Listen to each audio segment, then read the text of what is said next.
Hello there. Welcome to the Saroy channel, wherever you are in the world, and so much love to each and every one of you.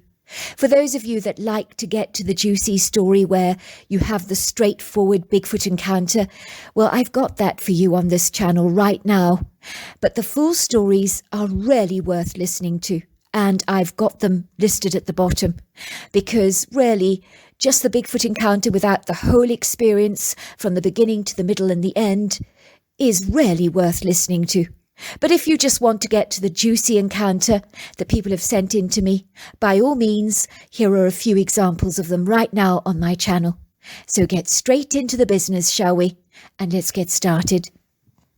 Armed with my flashlight, I made my way over to my neighbour's house, and in the light of a gloriously full shimmering pearly moon, and the twinkling light of the silvery stars, I succeeded in getting an excellent view of a very burly and strapping-looking fellow on our neighbour's roof, who appeared to be wearing a hefty bear-skinned coat, and was hitting all the metal drain pipes with a very large piece of broken timber, with a banging, walloping, punnelling sound, which was too terrible for words. No wonder poor Purdy was terrified. This colossal, jumbo-sized man had his back turned away from me, and I could see he was a bodybuilder of some kind, because glancing at his back view briefly, it looked like he clearly defined muscles were moving between his shaggy coal-black coat that he was wearing, which was a little excessive and over the top, I thought, for a cool night like this. I mean, it wasn't even that cold. "Please come down," I shouted. "You're scaring everyone. What you're doing isn't nice. The teenagers in there are absolutely terrified." I allowed my torchlight to settle on the man on the roof, and then he turned around to directly look at me. I got the fright of my life, and my blood turned freezing cold. The man on the roof was no man at all, but was this huge humanoid ape-like creature, the likes of such that I have never ever seen before. I was so bowled over by what I was seeing, because the creature was unlike anything I'd ever witnessed in my entire life, and his mere presence was causing me to shake and convulse like a jelly in an act of unadulterated terror. The creature looked at me with blazing, demonic red eyes that were incandescent with rage. This titanic-looking humanoid had very overlong arms and human-like hands, and his whole body literally ripped with muscle like an extreme bodybuilder who pumps iron and takes way too many steroids. Yet I could tell this critter was naturally lofty, majestic, powerful and strong, without the help of any steroids, let me assure you. This thing, whatever in God's name it was, must have been 9 feet tall, 800 pounds, with the hugest shoulders and chest that I've ever seen. And the hair on his chest was less dense. I could see a very visible, impressive six-pack that most men would simply die for. It was the strange shape of the head that really got my attention, because it was a bullet shape and it was elongated, and it had a long, leathery, grey-like face with a prominent brow ridge, which was very wrinkled and weathered, and deep-set eyes with a very big flat nose. When this humanoid ape creature saw me, he let out this monstrous murderous scream that I had heard many times before, and falsely mistaken the sound as coming from a ghostly spectre in our forest. It caused my hair to stand on edge in utter trepidation and terror. The creature started thrashing the drain pipe and throttling it even more violently as I was watching him, almost as if he was demonstrating to me how angry, resentful, infuriated he actually was. And in that moment I understood his vexation. He despised that heavy metal music even more than I did. Now that really was saying something. Inside my neighbour's house, Johnny, obliviously unaware as to what was going on, raised the volume of his heavy metal ever so suddenly. I think it may have been done deliberately to provoke the person that they believed was on the roof making such a commotion. Only the person that was on the roof was a hairy humanoid ape, who was far from happy with this gesture of defiant retaliation. Did Johnny have any idea who he was messing with? Because if he had a clue, he would never have been so blatantly bold and courageous as he was.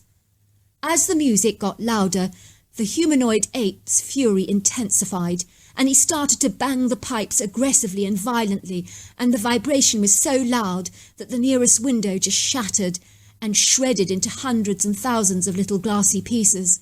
and I could hear Purdy screaming inside the house and begging Johnny to call the police. "Johnny, call the police," she screamed over and over again. "The man on the roof is going completely insane." I stood there in silence with my jaw dropping to the ground, hardly daring to believe what I was actually seeing with my eyes. Suddenly I heard the footsteps of people from down the street rushing towards Johnny's house, clad in dressing gowns and slippers and armed with flashlights and rifles. They wanted to see what was going on and what this horrendous commotion was all about. The creature slunk away so very quickly and quietly and vanished before my sight. It was like he was there one minute and then he was gone the next. It was so incredibly fast. You could have been forgiven for thinking it was a ghost, yet I knew what I saw was very real. "What's going on?" shouted one of the neighbours. "We heard the screams and the raucous commotion and the banging sounds from down the street. We are sick to death of all these noises at night, and they're getting worse, not better. And if those kids don't stop waking up the entire neighbourhood, we're going to report them to the police, because we've had just about as much as we can take." Johnny and Purdy came out of their houses looking as white as ghosts, only to find themselves facing a barrage of abuse from all the neighbours, who were laying into them thickly about all the noise pollution, the banging and the heavy metal sound effects. Purdy was in tears, and her boyfriend was very sullen and incredibly quiet. So I just brought them both into my kitchen and told the other neighbours to go, and not to worry because I would sort this problem out once and for all. "You better had, Carol, because if you don't, I'll get Sergeant Pepper to deal with them tomorrow," said one of our neighbours. As I prepared the hot chocolate for the two teenagers, I asked them what had happened, although I already knew, of course, but I wanted to hear their side of the story. "Well, Johnny's already been trying to play the music softly. I'm sure you must have noticed the huge effort he's been making to tone things down," said Purdy. "I know," I said, "and I definitely appreciate it. I've been finally having a decent night's sleep. But tell me, what exactly happened tonight?" "Well," said Purdy, "we heard that nasty, vindictive neighbour getting onto our roof again, and he was deliberately making these violent banging noises and was succeeding in scaring us half to death, which was really strange because we did try to keep the volume low. We could hear him thumping on the roof, and he sounded like this huge, colossal piece of concrete shuffling around." "So I suppose in retaliation you decided to turn up the volume," I said. "Precisely," said Purdy. "But it angered our neighbour all the more because he became incensed and kept banging on our gutters even louder, and the window in our bedroom just shattered." "It was not one of the neighbours banging your gutters. It was a huge creature," I said. "What do you mean, creature?" asked Purdy in surprise. "You're scaring me now." I know this is going to be hard to believe, but because I heard the noise, I did go outside to challenge the person that was scaring you. But the thing that I was challenging was not human. It was an animal of some kind. "What on earth do you mean, not human?" asked Johnny. "I don't understand." "I think your heavy metal has upset this creature, which was why he was banging on your home in the first place. Well, that's the impression it gave me anyway." "Wow," said Johnny. "Are you absolutely sure?" "I know what I saw," I confirmed, "and it definitely wasn't human." "What did it look like?" "Like a 9-foot human ape covered in hair, very strong, muscular, and exceedingly dangerous." "You are winding me up," laughed Johnny. "This is a joke, right?" "Am I laughing?" I asked. "I know what I saw, and I wouldn't lie to you about anything. I just think you both could be in very big danger if you continue playing that dreadful music. I think it physically is hurting that creature, because when you raised the volume, I noticed the creature went ballistic, but it also put its hands over its ears, as if the music was actually physically hurting him. It made him appear very incensed and distressed." "You think that creature actually lives in the forest out there?" asked Purdy. "Oh, I do," I said. "I'm sure of it. Did you hear the screams it was making?" "That screaming was the creature?" asked Purdy in amazement. "I've heard that screaming from the woods before. Johnny and I thought it was from a ghost. It sends shivers down your spine. It's so freaky. It sounds like it's supernatural, not natural." "Well, it's from the creature, I promise you." "What do you think the creature is?" asked Johnny. "I've no idea," I said. "Maybe we'll never know. But don't tell other people about this because they will not believe you, and they'll think you're half mad.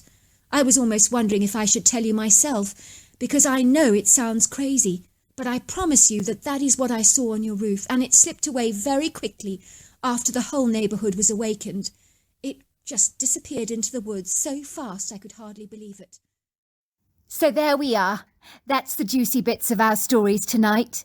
I personally think you should go back and listen to the whole story because it makes it so much more exciting, because then you learn all about where it happened, the location, and all about the fabulous characters involved in the story.